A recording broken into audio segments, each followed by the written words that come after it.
നരേന്ദ്രമോദി ഗുജറാത്തിൻ്റെ മുഖ്യമന്ത്രിയായ സമയത്ത് ഏറ്റവും കൂടുതൽ അമ്പലം പൊളിച്ച ആളായാലും അതൊക്കെ അറിയ സംഭവം. ഏകദേശം 100-600 അമ്പലങ്ങളാണ് മോദി ഗുജറാത്തിൻ്റെ മുഖ്യമന്ത്രിയായ സമയത്ത് പൊളിച്ചത്. കാരണം നമ്മളിപ്പോൾ അഹമ്മദാബാദ് സിറ്റിയിലാണെങ്കിലും മറ്റു പല സിറ്റികളൊക്കെ പോകുമ്പോൾ അവിടെ പഴയത് ഞാൻ ഈ പറയുന്ന മോദിയൊക്കെ വരുന്നതിന് മുമ്പ് രണ്ടാം പ്രാവശ്യം മോദിയൊക്കെ വരുന്നതിന് മുമ്പ് അതെ ഗുജറാത്തിൻ്റെ അവരുടെ അമ്പലങ്ങളെല്ലാം റോഡിന് വീതി കൂട്ടാൻ പറ്റുന്നില്ല. കാരണം ഒരു ഗുജറാത്തികൾ ഭയങ്കരമായിട്ട് വിശ്വാസികളാണ്, ഹിന്ദു വിശ്വാസികളാണ്.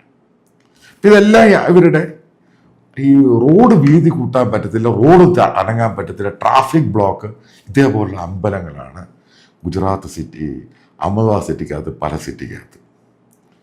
മോദി വന്നിട്ട് സ്ട്രിക്റ്റായിട്ട് പറഞ്ഞ് ഈ സാധനം മുഴുവൻ എടുത്ത് കളയണമെന്ന് പറഞ്ഞു. കാരണം സിറ്റി ഡെവലപ്പ് ചെയ്തേ മതിയാവത്തുള്ളൂ. അതിൻ്റെ പേരിൽ ഈ അമ്പലം 400-500 അമ്പലമാണ് പുള്ളി പൊളിച്ച് കളഞ്ഞ്. എന്നിട്ട് അവിടുത്തെ ഗുജറാത്തി ഹിന്ദുക്കൾ മിണ്ടിയോ? എൻ്റെ ചോദ്യം നിങ്ങൾ പറയും, ഇത് കേൾക്കുന്നവർ നിങ്ങൾ പറയും ആ മിണ്ടിയോ? അപ്പം അത്രമാത്രമൊക്കെ തീവ്രതയൊന്നുമില്ല, അവർ വിശ്വാസികളാന്നേ ഉള്ളൂ. അതിൻ്റെ പേരിലാണ് വിശ്വ ഹിന്ദു പരിഷത്ത് മോദിയുമായിട്ട് ഉടക്കുണ്ടാവുന്നത്.